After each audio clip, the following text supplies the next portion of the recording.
आम्ही जात होतो डी-मार्टला. दौंडमध्ये नवीनच डी-मार्ट चालू झालं, पण त्याआधी आम्ही गेलो बिरोबाच्या दर्शनाला. तर श्री स्वामी समर्थ मंडळी, काल अहो जरा कामावरनं लवकर आलेली, म्हणजे 5:15ला. तर म्हटलं चला आपणही डी-मार्ट बघून येऊ कसं आहे तर.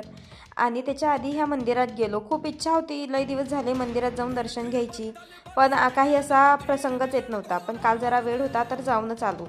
आणि मग तिथून निघालो थेट दौंडला जाण्यासाठी. आता इतकी चर्चा चालली आहे सगळीकडे, दौंडचं डीमार्ट, दौंडचं डीमार्ट.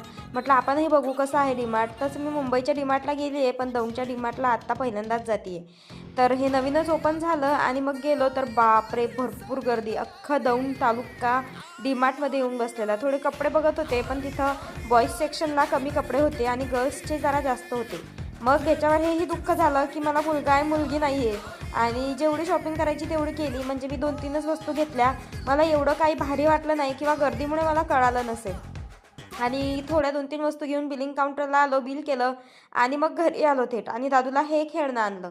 चला आता व्हिडिओ इथेच एंड करते. Bye bye.